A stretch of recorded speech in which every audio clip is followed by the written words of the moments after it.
नमस्कार दोस्तों, मैं हूं वंदना भारती और आप देख रहे हैं कमोडिटी इनसाइट्स। आज है 11 मार्च और ये है मॉर्निंग एडिशंस। कुछ बदलाव है यहाँ पे ट्रेंड्स में कह सकते हैं, और ये है क्रूड ऑयल के ट्रेंड्स पे। यहाँ पे और भी ज़्यादा फॉल देखने को मिला है। अब फॉल यहाँ पे कंटिन्यू हो रही है और मुझे लग रहा है कि प्राइसेस जो है धीरे धीरे 83.61 की तरफ हो रहा है। लेकिन स्ट्रेट ऑफ हॉर्मुज में अभी भी सप्लाई साइड जो है वो बहुत ज़्यादा स्मूथ नहीं हुआ है। तो फॉर द टाइमिंग आप ये कह सकते हैं कि प्राइसेस नीचे की तरफ जा रहा है, लेकिन अगर कोई एस्केलेटिंग स्टेटमेंट्स आ गया दोनों साइड से तो यहाँ पे प्राइसेस फिर से बढ़ सकते हैं। तो ऊपरी साइड का जो कैप होगा वो $90 होगा और नीचे हम यहाँ पे $78 फिलहाल मान के चल सकते हैं। आज के दिन में हल्की सी कमजोरी आपको देखने को मिल सकती है। 7481 के करीब यहाँ पे क्रूड बंद हुआ था अपना। नीचे की तरफ जो मैंने 7200 से 6900 वाला जोन बोला है वो जोन हम यहाँ पे आता हुआ देख सकते हैं, लेकिन अभी भी 8000 वाला जोन इंटैक्ट है, क्योंकि दोनों साइड की मूव आ रही है। और मैं आपसे आज मिड डे एडिशन में शेयर करूंगी कि मैं ऐसा क्यों बोल रही हूँ कि दोनों साइड की मूव के लिए आपको तैयार रहना चाहिए। नेचुरल गैस $3 के करीब ट्रेड हो रहा है। कल यहाँ पे बहुत ज़्यादा फॉल आया था और हमारी मार्केट में फॉल ज़्यादा आया था, ये आपने ध्यान दिया होगा, क्योंकि एशियन इकोनॉमी में जंप भी ज़्यादा आया था, फॉल भी ज़्यादा आएगा, क्योंकि स्ट्रेट ऑफ हॉर्मुज के डिसरप्शन से हमारी जो सप्लाई है वहाँ से 80% आती है। तो सबसे ज़्यादा इम्पैक्ट हम ही पे आया है यहाँ पे। और नेचुरल गैस में मैंने देखा कि $3 के करीब यहाँ ट्रेडिंग हो रही है। 276 के करीब हमारे यहाँ मार्केट में MCX में क्लोजिंग हुई है। नीचे 265 वाला सपोर्ट बिल्कुल याद रखिएगा, मैंने बार बार यही कहा है। और ऊपर में मुझे लग रहा है कि 285 290 जोन का एक रेंज रहेगा। तो 265 जोन से नेचुरल गैस में फिर से यहाँ पे खरीदारी आ सकती है। अब बात करते हैं बुलियन काउंटर में। बुलियन काउंटर में जैसे $85 को यहाँ पे काफ़ी दिनों तक सप्रेस रखा गया है। कोशिश यहाँ पे रहेगी मार्केट की, खासकर डेरिवेटिव कॉमिक्स मार्केट की, कि ये $90 से ऊपर ना जाए। जैसे ही वहाँ पे जाता है हम एक प्रेशर आता हुआ देखते हैं, लेकिन हाँ 88.77 $89 के करीब यहाँ पे ट्रेडिंग हो रही है सिल्वर में। और सिल्वर में मुझे लग रहा है कि जो हल्का सा एकदम से फॉल है वो 80 सेंट्स का फॉल यहाँ पे 277,850 2,77,850 का ट्रेड हुआ था सिल्वर में।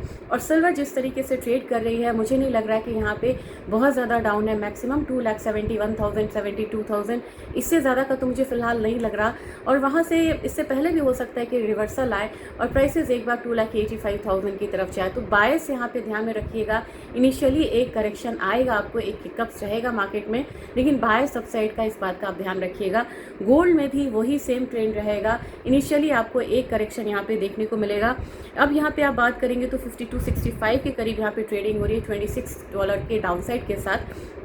एक गिरावट आपको रहेगी, हो सकता है 1,62,500 300 का लेवल मिले, लेकिन वहाँ से फिर से एक वापसी की उम्मीद है। जब तक कि 1,58,000 को नहीं तोड़ता है वापस वहाँ से बार बार मार्केट जो है आता रहेगा। और अभी मुझे लग ही नहीं रहा कि इतना ज़्यादा नीचे जाएगा। अभी 1,62,000 मेजर है, वहाँ से वापसी आती है तो फिर अपसाइड भी लिमिटेड है 1,64,000, जिसको ये तोड़ता हुआ नज़र नहीं आ रहा है। लेकिन धीरे धीरे स्मॉल स्टेप्स के साथ गोल्ड और सिल्वर यहाँ पे दोनों वापस ऊपर की तरफ जा रहे हैं। आज कोशिश करूँगी आपको ऑप्शंस डेटा समझाने की यहाँ पे फिर से और शेयर करने की। और अब बात कर लेते हैं बेस मेटल काउंटर में। बेस मेटल काउंटर में जिंक में 326 का लेवल था, आज थोड़ा सा दबाव आता हुआ दिख सकता है। जबकि आपको कॉपर में भी थोड़ा सा दबाव यहाँ पे रहेगा, कि कॉपर भी ज़्यादा नीचे नहीं जाएगी। 1180-85 की तरफ जाके फिर यहाँ से वापसी आ सकती है। निकल में हल्का सा डाउन साइड है, जबकि एल्यूमिनियम आज 1-2 रुपये की करीब ऊपर की तरफ बढ़ सकता है। रीज़न ये है कि कल मतलब एक तो रिटेल होम सेल्स डेटा बढ़िया आया, उसका हल्का सा दबाव हम यहाँ पे आता हुआ देख रहे हैं गोल्ड प्राइसेस पे, सिल्वर प्राइसेस पे। लेकिन अगर ओवरऑल आप मार्केट को यहाँ पे रीड करेंगे ना, तो मार्केट में आपको डाउ जोन्स में भी गिरावट है, मार्केट में S&P में भी गिरावट है। मैं लेवल्स शेयर करूँगी, इनफैक्ट मैं निफ्टी के लेवल्स को भी शेयर कर दूँगी। इसके बाद आपको डॉलर इंडेक्स में भी गिरावट है। मैंने क्रिप्टोज नहीं देखा है, मैं क्रिप्टोज पे ध्यान रखूँगी।